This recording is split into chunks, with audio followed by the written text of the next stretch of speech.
আপনি দেখুন আজকে বাংলাদেশের যে নীতি প্রণীত হচ্ছে, মার্কিন যুক্তরাষ্ট্রের কথা বলুন, মার্কিন যুক্তরাষ্ট্রে কেন দুর্নীতিকে এত প্রকোপ হচ্ছে না? কিংবা যারা দুর্নীতিগ্রস্ত যখন ভারতে তাদেরকে বিচারের সান্নিধ্যে আনা হয়, বাংলাদেশে আনতে পারছি না কেন মাননীয় স্পিকার আমরা? কারণ বাংলাদেশের যে ব্যবস্থা, সেই ব্যবস্থার মধ্যে ঘাটতি আছে মাননীয় স্পিকার। মাননীয় স্পিকার, সার্বিকভাবে আমার নেতা বলেছেন যে আমরা অর্থনৈতিক যে ব্যবস্থাপনা, সেই ব্যবস্থাপনার মধ্যে অদক্ষতা আছে, যেটি আমরা জানি। কৃষির ক্ষেত্রে যদি একটু বলি, মাননীয় স্পিকার 1950 সালে ভূমি সংস্কার আইন হয় বাংলাদেশে, এই উপমহাদেশে, পাকিস্তান তখন, এবং ঠিক একই সাথে ভারতেও সেই আইনটি হয় এবং নির্ধারণ করে দেওয়া হয় যে 100 বিঘা জমির উপর কেউ সেই জায়গায় জমি নিতে পারবে না। এবং ঠিক ভারতে মাননীয় স্পিকার এটি একই আইন প্রণীত হয়, ভারতে বাস্তবায়িত হয়, বাংলাদেশে বাস্তবায়িত হয়নি। এইটি হচ্ছে পার্থক্য মাননীয় স্পিকার। বাংলাদেশে বাস্তবায়িত হয়নি এই কারণে, বাংলাদেশ দ্বিধান্বিত ছিল। প্রথমত তারা বলেছিল যে একজনের জন্য 25 বিঘা, পরবর্তীতে সেটি নিয়ন্ত্রণ করতে পারেনি তারা পরবর্তীতে সেটি দিয়েছে পরিবর্তন করে একজনের জন্য 100 বিঘা।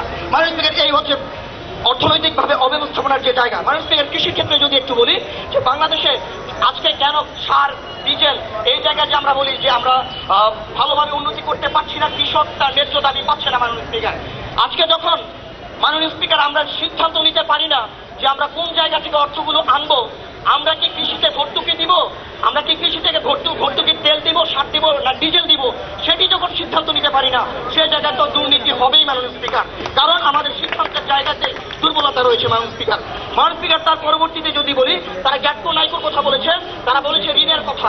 মাননীয় স্পিকার, একটু পরিষ্কার করি, আজকে যখন গ্যাটকো কিংবা নাইকো আমাদের দেশে আসে, আমরা সিদ্ধান্ত নিতে পারি না যে আমরা কি গ্যাটকোকে নিব, আমরা পিএসসি চুক্তিটি করি, সেই চুক্তির মধ্যে যখন আমরা সিদ্ধান্ত নিতে পারি না যে সেই চুক্তিটি কেমন হবে, ঠিক সেই জায়গায় দুর্বলতার কারণে আজকে সরকারের যে অর্থনৈতিক অব্যবস্থাপনা, সেটি ধূলিসাৎ হচ্ছে মাননীয় স্পিকার। সার্বিকভাবে অর্থনৈতিক মান উন্নয়ন, আর্থসামাজিক স্বচ্ছতা, রাজনৈতিক মান, সরকারি ও বেসরকারি যে প্রকল্প, স্যাপের উদাহরণ দিয়ে আমি বলেছি মাননীয় স্পিকার। প্রশাসনিক যে কাঠামো, সেটির যে অর্থনৈতিক যে দুর্বলতা এবং ব্যবস্থাপনার যে অদক্ষতা, সেটি বলেছি মাননীয় স্পিকার। এবং সার্বিকভাবে আর্থসামাজিক কাঠামোর উদাহরণ দিয়ে আমি দেখিয়েছি যে আজকের এই সংসদে অবশ্যই দুর্নীতি নয়, বরঞ্চ দুর্নীতির সুযোগ তৈরি করে দেয় অর্থনৈতিক ব্যবস্থাপনার দক্ষতার অভাব মাননীয় স্পিকার। আর সেটির কারণে বাংলাদেশের কাঙ্ক্ষিত লক্ষ্য আমরা পৌঁছতে পারছি না মাননীয় স্পিকার। আপনাকে ধন্যবাদ, সবাইকে শুভেচ্ছা। ধন্যবাদ মাননীয় বিরোধী দলীয় উপনেতা। এবারে সরকার দলীয় সাংসদ, আপনাকে আহ্বান জানাচ্ছি বিতর্কের পক্ষে। ধন্যবাদ মাননীয় স্পিকার। মাননীয় স্পিকার, আজকে যখন প্রধানমন্ত্রী প্রস্তাবটি উত্থাপন করেন, খুব স্পষ্টভাবে আজকে বিরোধী দলের উপর যে দায়টি চাপে, সেটি হচ্ছে তাদের উপর প্রমাণ করতে হবে, তাদের উপর বার্ডেন অফ প্রুফটি ছিল আসলে অদক্ষতা প্রধানভাবে দায়ী। অদক্ষতার সংজ্ঞায়ন ছিল মাননীয় স্পিকার দক্ষতার অভাব এবং দক্ষতাকে কাজে না লাগানো। সেই জায়গাটিতে বিরোধী দলীয় নেতা যখন সেটির পূর্বাভাস দিয়েছিলেন এবং পরবর্তীতে যখন খুব স্পষ্টভাবে তার দলীয় অবস্থান সরে এসে তারা পরিকল্পনার ফাঁকফোকরকে প্রধানভাবে দায়ী করেন, যখন তাদের বক্তব্যে বারবার আসছে ঐতিহাসিকভাবেই নাকি আমাদের পরিকল্পনাগুলো ফাঁকফোকর ছিল। মাননীয় স্পিকার, তারা যদি একবারও আমাদের কাছে ব্যাখ্যা করে যেতেন যে এই ফাঁকফোকরটি অদক্ষতার জন্য হয়েছে, সেটিও তারা দাবি করেননি মাননীয় স্পিকার। অর্থাৎ সামগ্রিকভাবে হঠাৎ করেই তারা অদক্ষতা আছে সেটি একবার বলছেন, পরবর্তীতে তারা পরিকল্পনার ফাঁকফোকর ঐতিহাসিকভাবে আছে এটি দাবি করছেন, যেটি তাদের দলীয় দ্বৈত অবস্থান, সেটি তাদের বিরোধিতার অবস্থানকে খুবই দুর্বল করে মাননীয় স্পিকার। সে অবস্থানে যখন বিরোধী দলীয় উপনেতার কথা দিয়ে আসি, তিনি যখন বলছেন চুক্তিগুলোর কথা, মাননীয় স্পিকার, আমরা জানি কয়েকদিন আগে পত্রিকায় প্রকাশিত হয়েছে যে জ্বালানির উপদেষ্টা নাইকোর সাথে, দুঃখিত, কনক ফিলিপসের সাথে চুক্তি করার জন্য তিনি গাড়ি পেয়েছেন মাননীয় স্পিকার। সেই গাড়ির ছবিও পেপারে এসে পত্রিকায় এসেছে মাননীয় স্পিকার।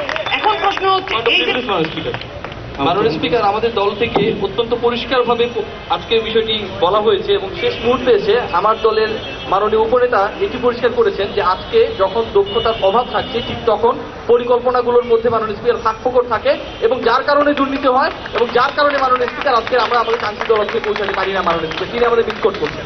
আমি পয়েন্টটি গ্রহণ করছি। এখন প্রশ্ন হচ্ছে যে চুক্তিগুলোর কথা তারা বলছেন, বারবার তারা ফাঁকফোকরের কথা বলছেন। এখন প্রশ্ন হচ্ছে সেই ফাঁকফোকরগুলো কি অদক্ষতার অর্থাৎ দক্ষতার অভাব থাকার কারণে হয়, নাকি ইচ্ছাকৃতভাবে দুর্নীতির যে সংজ্ঞায়ন আছে, নিচ্ছি না, দুর্নীতির যে সংজ্ঞায়ন আছে অর্থাৎ ব্যক্তিগত কিংবা প্রাতিষ্ঠানিক স্বার্থকে রক্ষা করার জন্য কোন রাজনৈতিক, অর্থনৈতিক কিংবা সামাজিক সিদ্ধান্তকে প্রভাবিত করা মাননীয় স্পিকার। তারা বলেছেন যে শেয়ার বাজারে নাকি কোনো নীতিমালা হচ্ছে না। এখন প্রশ্ন হচ্ছে শেয়ার বাজারের নীতিমালা না হওয়ার কারণ কি মাননীয় স্পিকার? কারণ কি সেই রাঘবপালকে রক্ষা করা কিনা? যদি রক্ষা করা হয়ে থাকে সেটি প্রভাবিত করা, সেটি দুর্নীতি মাননীয় স্পিকার, সেটি সংজ্ঞায়ন অনুসারে কোনোভাবেই অদক্ষতা নয় মাননীয় স্পিকার। এটি হচ্ছে তাদের ব্যাখ্যার সবচেয়ে বড় দুর্বলতা।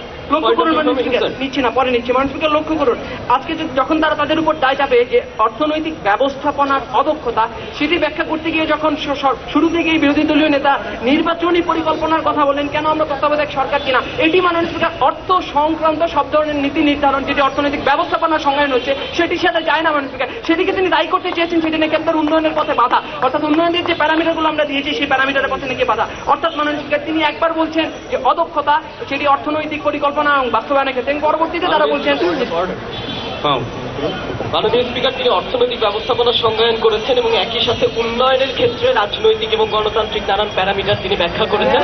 এখন তিনি আবার তার দলীয় অবস্থানের সাথে সংখ্যালঘুভাবে বলছেন যে এটি নাকি আজকের বিতর্কে আমাদের যে যুক্তি উপস্থাপন করেছে সেটি প্রাসঙ্গিক নয়।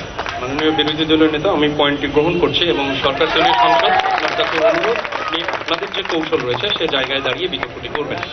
ধন্যবাদ। মাননীয় স্পিকার প্রশ্নটি ছিল তারা প্রথমত অদক্ষতাকে প্রধানভাবে দায়ী করছেন কিনা সেই জায়গা থেকে কথাটি বলছেন না। মাননীয় স্পিকার লক্ষ্য করুন, আজকে যখন বিরোধী দলীয় নেতার বক্তব্য পুরো নিচ্ছি না, মাননীয় স্পিকার বিরোধী দলীয় নেতার পুরো বক্তব্যটা জুড়েই ছিল যে বিভিন্নভাবে উদাহরণের চেষ্টা করেছেন। তিনি বলেছেন বাণিজ্য মন্ত্রণালয় সিন্ডিকেটের কথা, নিচ্ছি না সিন্ডিকেটের কথা। এখন প্রশ্ন হচ্ছে সেই যে সিন্ডিকেটগুলো করা হচ্ছে সেগুলো দুর্নীতি কিনা, এবং এই দুর্নীতির কারণে আসলে বিভিন্ন বাণিজ্য মন্ত্রণালয়ের বিভিন্ন নীতি বাস্তবায়নের পথে বাধা কিনা, সেটি হয়ে থাকে মাননীয় স্পিকার, সেটি আমাদের সংজ্ঞান অনুসারে দুর্নীতি। জি মাননীয় সাংসদ। আচ্ছা, ব্যবস্থাপনাগত দিক অনেক দক্ষ, কোনো দুর্বলতা নেই, ফাঁকফোকর তৈরি হওয়ার চান্স থাকবে কিনা? মাননীয় স্পিকার দেখুন, এখন প্রশ্ন হচ্ছে দুর্নীতির কারণে ইচ্ছাকৃতভাবে যদি ফাঁকফোকর রাখা হয় সেটি দুর্নীতি। মানুষ আমরা খুব স্পষ্ট করে বলছিলাম। লক্ষ্য করে মাননীয় স্পিকার, আমাদের দেশে দক্ষ লোকেরা সুযোগ পাচ্ছে কিনা। সোহেল তাজ যখন পদত্যাগ করেছেন তিনি বলেছেন কাজ করার সুযোগ নেই। যখন দুর্নীতি করার ইচ্ছার কারণে অর্থনৈতিক ব্যবস্থাপনার পরিকল্পনায় ফাঁকফোকর রাখা হয়, এটি তাদের দলীয় অবস্থানে সম্পূর্ণ নতুন যুক্তি, যেটি আগের দুই বছর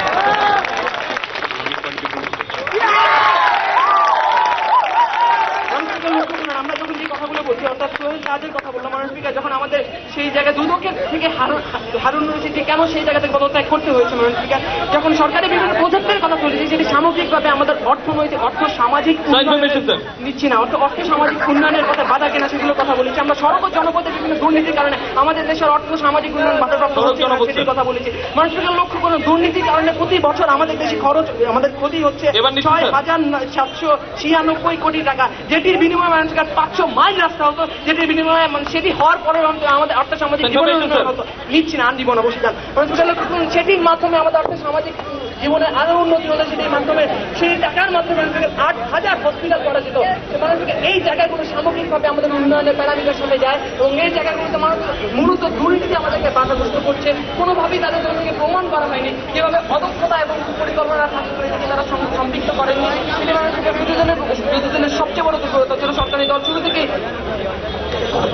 শুরু থেকে যে শক্ত অবস্থানে দাঁড়িয়েছিল সেই শক্ত অবস্থানে আমরা দাঁড়িয়েছি। আমরা যে উন্নয়নের প্যারামিটার দিয়েছি, অর্থনৈতিক উন্নয়নের কথা বলেছি, আমরা রাজনৈতিক উন্নয়নের কথা বলেছি, অর্থ সামাজিক উন্নয়নের কথা বলেছি, সরকারি ও বেসরকারি বিভিন্ন প্রজেক্টের কথা বলেছি, আমরা এনজিওগুলোর কথা বলছি। লক্ষ্য বিভিন্ন দেশ থেকে যখন আমাদের উপর ঋণ আসে কিংবা অনুদান আসে সেগুলো মাননীয় লুটপাটের একটি মহড়া শুরু হয়ে যায় কিনা। মাননীয় পদ্মা সেতুর কাজ শুরু হওয়ার পূর্বে সেখান থেকে 1021 কোটি টাকা নেই মাননীয় স্পিকার। এটি হচ্ছে আমাদের দেশের অনেক বড় একটি বাধা, আমাদের আর্থসামাজিক উন্নয়নের পথে বাধা।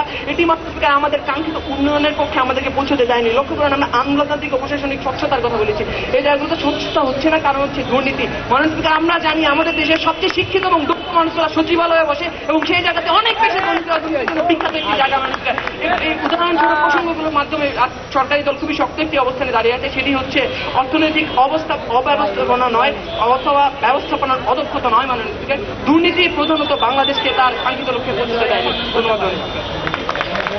ধন্যবাদ মাননীয় সরকার দলীয় সাংসদ আপনাকে, আপনার মাধ্যমে আপনার দলকে সংসদ সচিবালয়ের পক্ষ থেকে ধন্যবাদ। এবারে বিরোধী দলের সর্বশেষ বক্তা রিয়াসাত আজিম, আপনাকে আহ্বান জানাচ্ছি। মাননীয় স্পিকার, আপনাকে অসংখ্য ধন্যবাদ এই সংসদে আমাকে ফ্লোর প্রদানের জন্য। মাননীয় স্পিকার, আজকে উত্থাপিত যে প্রস্তাব অর্থনৈতিক ব্যবস্থাপনার অদক্ষতা নয়, দুর্নীতি বাংলাদেশের উন্নয়নকে কাঙ্ক্ষিত লক্ষ্যে পৌঁছাতে দেয়নি। মাননীয় স্পিকার, আজকে তাদের বক্তব্য শুনে আমার মনে তিনজনের বক্তব্য শুনে মাত্র দুটি প্রশ্নে উদ্বেগ হয়েছে মাননীয় স্পিকার। প্রথম প্রশ্নটি হচ্ছে মাননীয় স্পিকার, সিস্টেম যদি ঠিক থাকে, ব্যবস্থাপনাগত যদি কোনো অদক্ষতা না থাকে, সে জায়গায় দুর্নীতি হবার সুযোগটি থাকে কিনা, এক। দ্বিতীয় যে প্রশ্নটি মাননীয় স্পিকার, আজকে ব্যবস্থাপনাগত দুর্বলতা যদি থাকে, অদক্ষতা যদি থাকে, সেই জায়গায় দুর্নীতি হয় কিনা মাননীয় স্পিকার। অর্থাৎ মাননীয় স্পিকার, দুর্নীতি হচ্ছে এখানে একটি ডিপেন্ডেন্ট ভেরিয়েবল। যে জায়গায় মাননীয় স্পিকার দুর্নীতি হয় সেই জায়গাটি হচ্ছে মাননীয় স্পিকার যেখানে অব্যবস্থাপনাটি থাকে, যে জায়গায় ব্যবস্থাপনার ঘাটতি থাকে, যে জায়গায় দক্ষতার অভাব থাকে, ঠিক সেই জায়গায় দুর্নীতি হয় মাননীয় স্পিকার। কিভাবে মাননীয় স্পিকার? আজকে তাদের দলের প্রথম বক্তা মাননীয় প্রধানমন্ত্রী তার বিতর্ক শুরু করেছিলেন, তার বক্তব্য শুরু করেছিলেন মালয়েশিয়া এবং সিঙ্গাপুরের কথা বলে মাননীয় স্পিকার, এবং আজকে এই ডিসেম্বর মাসে গৌরবোজ্জ্বল 40 বছরের কথা তারা স্মরণ করেছেন। আজকে কোথায় যাবার কথা ছিল এই বাংলাদেশের, আর কোথায় আমরা গিয়েছি? মাননীয় স্পিকার অত্যন্ত পরিষ্কার, আজকে সিঙ্গাপুর কিংবা মালয়েশিয়া দুটি দেশ মাননীয় স্পিকার এবং বাংলাদেশ আরেকবার ইনফরমেশন 3 মিনিটে নিব। মাননীয় স্পিকার, এই যে দেশগুলো রয়েছে মাননীয় স্পিকার, তিনটি দেশ, দুটি দেশ তরতর করে এগিয়ে গেছে এবং একটি দেশ এগোতে পারেনি। মাননীয় স্পিকার, দুর্নীতির সুযোগ সব জায়গায় থাকে মাননীয় স্পিকার। সুযোগটি বন্ধ করবার জন্য দক্ষতা দিয়ে, প্রশাসনিক যোগ্যতা দিয়ে সেই দেশগুলোতে মাননীয় স্পিকার কোনো ধরনের পদক্ষেপ ছিল কিনা স্বাধীনতার পরবর্তী সময় হতে বাংলাদেশে মাননীয় স্পিকার তাদের মতো করে কোনো নীতি নির্ধারণ করা হয়েছিল কিনা মাননীয় স্পিকার? যদি না হয়ে থাকে মাননীয় স্পিকার, অর্ডার মাননীয় স্পিকার। মাননীয় সংসদ সদস্য এই মুহূর্তে দুর্নীতি বন্ধ করার জন্য একটি নীতিমালার আজকে এই সংসদে প্রকাশ করার চেষ্টা করছেন। দুর্নীতি বন্ধের জন্য নীতিমালা সংজ্ঞায়ন ছিল মাননীয় স্পিকার, দুর্নীতি বন্ধের জন্য নয়, অর্থ সংক্রান্ত নীতিমালাকে তাদের আজকে প্রকাশ করার কথা ছিল। মাননীয় সংসদ আপনার মাননীয় স্পিকার, অত্যন্ত পরিষ্কার, দুর্নীতি বন্ধের নীতিমালা না। আজকে আমরা কাঙ্ক্ষিত লক্ষ্য অর্থাৎ উন্নয়নের যে জায়গাটিতে যাবার কথা ছিল 40 বছর পর, সেই জায়গায় কেন মালয়েশিয়া সিঙ্গাপুর যেতে পারলো, কেন বাংলাদেশ পারলো না, তার মূলত কারণটি কি সেটি ব্যাখ্যা করছি। অত্যন্ত পরিষ্কার। আমি পয়েন্টটি গ্রহণ করছি এবং আপনার কাছে অনুরোধ রাখছি যে আপনি মূল জায়গায় থেকে বিতর্কটি করবেন। মাননীয় স্পিকার, আজকে যে অব্যবস্থাপনার কথা বলা হচ্ছে কিংবা মাননীয় স্পিকার অর্থনৈতিক ব্যবস্থার দক্ষতার অভাবের কথা বলা হচ্ছে মাননীয় স্পিকার, আজকে তাদের একটি উদাহরণ দিয়ে বিষয়টি খণ্ডিত করছি মাননীয় স্পিকার। মাননীয় স্পিকার, আজকে মাননীয় মন্ত্রী যখন হাসান মাসুদ চৌধুরীর কথা বলেন, সোহেল তাজের কথা বলেন মাননীয় স্পিকার, এই মানুষগুলোর কথা মাননীয় স্পিকার আমাদের বিবেকে অনেক গভীরভাবে নাড়া দেয় মাননীয় স্পিকার। মাননীয় স্পিকার, কেন? কারণ সেই সময় তারা যে সিস্টেমের মধ্যে ছিলেন মাননীয় স্পিকার, তারা তাদের দক্ষতা দিয়ে, যোগ্যতা দিয়ে, ব্যবস্থাপনাগত যে বিষয়টি রয়েছে মাননীয় স্পিকার, সেটির ইতিবাচকতার কারণে মাননীয় স্পিকার ভূমিকা রাখতে পেরেছিলেন। মাননীয় স্পিকার, নিচ্ছি না মাননীয় স্পিকার, আজকে মাননীয় স্পিকার হাসান মাসুদ চৌধুরীকে কিংবা সোহেল দাসকে মাননীয় স্পিকার ঠিক একই জায়গায় বসিয়ে দিন। সেই সিস্টেমের দুর্বলতার কারণে মাননীয় স্পিকার আগামীকালকে ডিবেটে তারা তাদের উদাহরণটি বলবেন না মাননীয় স্পিকার, আমি নিশ্চিত। মাননীয় স্পিকার, আজকে লক্ষ্য করুন তারা যে বিষয়গুলো বলবার চেষ্টা করেছেন। আজকে অর্থনৈতিক উন্নয়নের কথা এসছে মাননীয় স্পিকার, লক্ষ্য করুন মাননীয় স্পিকার, আজকে অর্থনৈতিক উন্নয়নের সাথে শিল্পের বিকাশটি জড়িত। আজকে যখন বাংলাদেশের চিনি শিল্পগুলো বন্ধ হয়ে যায়, আজকে যখন আদমজি জুট মিলকে আমরা বন্ধ করে দিই, অপরপক্ষে যখন মাননীয় স্পিকার ভিওআইপির নামে গ্রামীণ ফোন অসংখ্য কোটি কোটি টাকা নিয়ে যায়, কিন্তু সেটিকে আমরা রেগুলেট করি না, ঠিক তখন মাননীয় স্পিকার আমাদের নীতি নির্ধারী পর্যায়ে যে অদক্ষতা রয়েছে, আমাদের যে দক্ষতার অভাব রয়েছে, সে বিষয়টি পরিষ্কার হয়ে যায় মাননীয় স্পিকার। আপনি যে কথাটি বলছিলেন যে জুট মিলগুলোর কথা যদি ধরুন, তো সেখানে দুর্নীতির কারণে এবং ঋণ খেলাপি হওয়ার কারণে জুট মিলগুলো বন্ধ হয়েছিল কিনা একটু ব্যাখ্যা করুন। অত্যন্ত পরিষ্কার মাননীয় স্পিকার, আজকে বাংলাদেশে জেম জুট নামে একটি জুট মিল রয়েছে মাননীয় স্পিকার, যেটি লাভজনক, আর বাংলাদেশে আদমজি জুট মিল মাননীয় স্পিকার সর্ববৃহৎ, যেটি অলাভজনক। জেম জুটের সিস্টেমটি ভালো, যে কারণে তারা লাভ করে, আদমজি জুট মিলের সিস্টেমটি খারাপ, ব্যবস্থাপনা নেই, যে কারণে তারা ক্ষতির শিকার হয় মাননীয় স্পিকার। অত্যন্ত পরিষ্কার মাননীয় স্পিকার, নিচ্ছি না মাননীয় স্পিকার। আজকে যদি আমরা লক্ষ্য করি, আজকে অর্থ সংক্রান্ত বিষয় নিয়ে যখন কথা হচ্ছে, পাবলিক ব্যাংকগুলোর কথা চলে আসে মাননীয় স্পিকার। আমার দেশের সোনালী, রূপালী, অগ্রণী জনতা, এই ব্যাংকগুলো যখন মাননীয় স্পিকার তাদের সাধ্যের অতিরিক্ত ঋণ দেয় এবং এক সময় দেউলিয়াতের পথে চলে যায়, সেটি মাননীয় স্পিকার দুর্নীতির কারণে নাকি মাননীয় স্পিকার ব্যবস্থাপনাগত দুর্বলতার কারণে প্রশ্ন রেখে নিচ্ছি না মাননীয় স্পিকার। আজকে লক্ষ্য করুন, যখন এই বাংলাদেশে শুধুমাত্র অদক্ষতার কারণে, দূরদর্শিতার অভাবের কারণে স্যাপ বাস্তবায়িত হয়, স্ট্রাকচারাল অ্যাডজাস্টমেন্ট পলিসি, এবং যার মাধ্যমে মাননীয় স্পিকার ফরেন ডিরেক্ট যে ইনভেস্টমেন্ট রয়েছে সেটিকে রেগুলেট করবার কথা বলা হয়। আমি আপনার কোনো পয়েন্টই গ্রহণ করবো না, আপনার দল থেকেও কোনো পয়েন্ট গ্রহণ করবো না মাননীয় স্পিকার। আপনার দৃষ্টি আকর্ষণ করছি এই বিষয়ে। মাননীয় স্পিকার, ফরেন ডিরেক্ট ইনভেস্টমেন্টের ক্ষেত্রে যখন মাননীয় স্পিকার বলা হয় যে যারা বাইরে থেকে ইনভেস্ট করবে তাদের তুমি রেগুলেট করতে পারবে না, ঠিক তখন মাননীয় স্পিকার একটি বিষয় পরিষ্কার হয়ে যায় যে আজকে আমাদের দক্ষতার অভাবটি রয়েছে। আজকে মাননীয় স্পিকার যখন আমরা যে ইম্পোর্ট করি মাননীয় স্পিকার, সেটি ডিউটি কমাতে বলা হয় মাননীয় স্পিকার ওয়ার্ল্ড ব্যাংক এবং IMF এর পক্ষ থেকে, ঠিক তখন মাননীয় স্পিকার আমরা সেটি মেনে নিই, কারণ আমাদের অদক্ষতা রয়েছে, আমাদের দূরদর্শিতার অভাবটি রয়েছে মাননীয় স্পিকার। মাননীয় স্পিকার, আজকে যদি সার্বিকভাবে সমন্বয় করি মাননীয় স্পিকার, অত্যন্ত পরিষ্কার হয়ে যায় আমাদের বিতর্কটি। সেটি হচ্ছে মাননীয় স্পিকার, বাংলাদেশ তারা বারবার বলবার চেষ্টা করেছে যে দক্ষ লোকের অভাব আছে কিনা মাননীয় স্পিকার, এবং বাংলাদেশে মাননীয় স্পিকার অর্থনৈতিক ব্যবস্থার অদক্ষতার থেকে মাননীয় স্পিকার দুর্নীতি হচ্ছে মূল কারণ। আজকে মাননীয় স্পিকার এই দুর্নীতির সৃষ্টি হচ্ছে, এটি সত্য, কিন্তু মাননীয় স্পিকার যখন আমাদের মধ্যে ব্যবস্থাপনা কোনো ত্রুটি থাকছে, যখন মাননীয় স্পিকার ট্রুথ কমিশনের নামে অসংখ্য কালো টাকার মালিককে আমরা বেকসুর খালাস করে দিচ্ছি, ঠিক তখন মাননীয় স্পিকার সেই জায়গায় দুর্নীতি হয়। মাননীয় স্পিকার রাষ্ট্রীয় পর্যায়ে যখন দুর্নীতিকে পৃষ্ঠপোষকতা দান করা হয় অব্যবস্থাপনার কারণে, অদক্ষতার কারণে, ঠিক তখন মাননীয় স্পিকার দুর্নীতি আমাদের ঘাড়ে চেপে বসে, এবং ঠিক সেই সময় মাননীয় স্পিকার আজকে স্বাধীনতার কাঙ্ক্ষিত লক্ষ্যে পৌঁছে যেতে পারে না। মূল কারণটি দেখতে যায়, এটি হচ্ছে মাননীয় স্পিকার আজকে আমাদের ব্যবস্থাপনাগত দুর্বলতা, যার কারণে যার বাচ্চা হিসেবে দুর্নীতি আসে, তার সন্তান হিসেবে দুর্নীতি আসে, এবং ফাইনালি মাননীয় স্পিকার যে বিষয়টি হয়, আমরা আমাদের কাঙ্ক্ষিত লক্ষ্যে পৌঁছাতে পারি না। বাংলাদেশ সিঙ্গাপুর হতে পারে না, বাংলাদেশ মালয়েশিয়া হতে পারে না, বাংলাদেশ চাইনা হতে পারে না। মাননীয় স্পিকার, আপনি ধন্যবাদ। ধন্যবাদ বিরোধী দলের সাংসদ আপনাকে। এবারে চুক্তি খণ্ডন করবে মাননীয় বিরোধী দলের নেতা, আপনাকে আহ্বান জানাচ্ছে প্রথমে। মাননীয় স্পিকার, যেখানে সিস্টেমে সমস্যা থাকে সেখানে সিস্টেম লস তৈরি হয়, এবং সিস্টেম লসের মাধ্যমে কোটি কোটি টাকা কামিয়ে নেওয়ার সুযোগটি তৈরি হয়। মাননীয় স্পিকার, যেটি বাংলাদেশে অদক্ষ ব্যবস্থাপনার কারণে সিস্টেমে সমস্যা তৈরি হয়েছে এবং সিস্টেম লসের নামে দুর্নীতি তৈরি হয়েছে। সুতরাং কোনটি কারণ এবং কোনটি ফলাফল, এটি আজকে সরকারি দলকে বুঝে নিতে হবে। মাননীয় স্পিকার, আজকে তারা বৈদেশিক ঋণ এবং অনুদানের লুটপাটের কথা বলেছেন। বৈদেশিক ঋণ আমরা কতটুকু নেব, কতটুকু অনুদান গ্রহণ করব এবং সেটা কিভাবে বাস্তবায়ন করব, সেই জন্য আগামী 30 বছরের আমাদের কি কোনো সুনির্দিষ্ট অর্থ ব্যবস্থাপনার পরিকল্পনা এবং সুনির্দিষ্ট নীতিমালা আছে? মাননীয় স্পিকার, যখন যার কাছে যত সুদের ঋণ পাচ্ছি নিয়ে নিচ্ছি এবং তারপর সেটির দায়ভার আমাদের পরবর্তী প্রজন্মের হাতে চাপিয়ে দিচ্ছি, আমাদের উন্নয়নকে বাধাগ্রস্ত করছি, এবং তার ফলাফল হিসেবে আমাদের সচিব এবং মন্ত্রীরা সেই ঋণের টাকা, অনুদানের টাকা লুটপাট করার সুযোগটি পাচ্ছে। মাননীয় স্পিকার, ফলাফলটি, কারণটি কি? নীতিমালাটির অভাব। মাননীয় স্পিকার, আজকে তারা খনিজ শিল্পের কথা